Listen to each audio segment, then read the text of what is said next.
ఈరోజు మనం పోపుల పెట్టెలో వంకాయ గురించి తెలుసుకోబోతున్నాం. అయితే వంకాయ చాలా మందికి మేజర్ డైట్. చాలా మటుకు మనము వారంకి ఖచ్చితంగా ఒక్కసారైనా మినిమం తీసుకునే వస్తువు వంకాయ.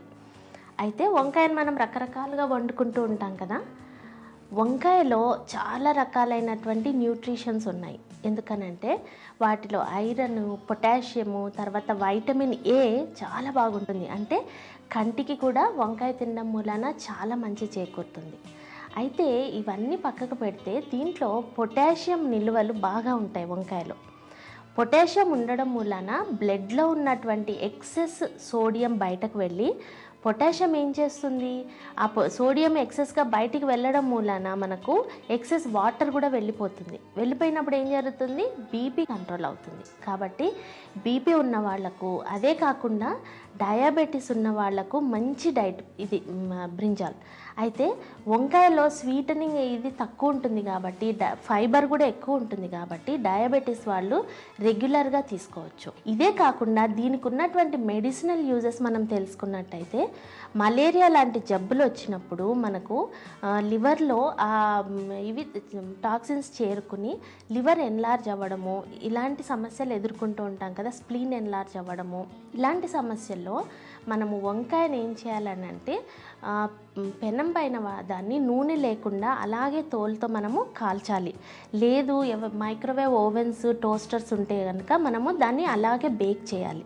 బేక్ చేసిన తర్వాత ఆ పైన తోలు తీసేసి మనము దాంట్లో కాస్తంత షుగర్ యాడ్ చేసుకుని రోజు ఉదయం పరగడుపున తీసుకుంటూ ఉంటే ఖచ్చితంగా లివర్ ప్రాబ్లమ్స్, స్ప్లీన్ సంబంధించిన ప్రాబ్లమ్స్ దీనివల్ల మనకు ఖచ్చితంగా తగ్గి లివర్ మళ్ళీ నార్మల్ సైజుకి వచ్చి తిరిగి యాక్టివ్ అవ్వడానికి హెల్ప్ చేస్తుంది. అయితే బాగా జ్వరపడి లేచిన తర్వాత చాలామందికి ఏమవుతుందంటే ఆకలి చచ్చిపోతుంది. కొన్నిసార్లు మనం టైంకి తీసుకుపోకపోవడము, ఇలాంటి కారణాలు ఎన్నో ఉన్నాయి ఆకలి పోవడానికి. అలాంటి వాళ్ళకి ఆకలి తిరిగి పుట్టాలి అని అంటే వంకాయ టమాటా వేసి చక్కగా సూప్ లాగా చేసి దాంట్లో కాస్తంత మిరియాల పొడి, ఉప్పు ఇవన్నీ కలుపుకొని కనుక మనం సూప్ లాగా తీసుకున్నట్టయితే తిరిగి ఆకలి పుట్టడానికి చక్కగా తోడ్పడుతుంది.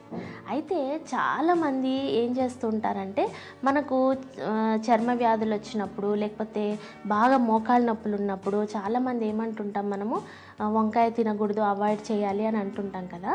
అయితే వంకాయ తినడం వల్ల ఆయుర్వేదం ప్రకారం మనము వాతము పెరుగుతుంది బాడీలో.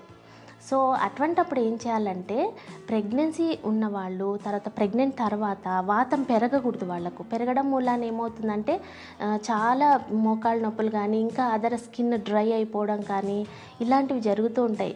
కాబట్టి వంకాయను కాస్తంత మనము మొత్తానికి మానేసే అవసరం లేదు, కానీ బాగా దాని క్వాంటిటీని తగ్గించి తీసుకోవడం మాత్రం ఎంతైనా అవసరం.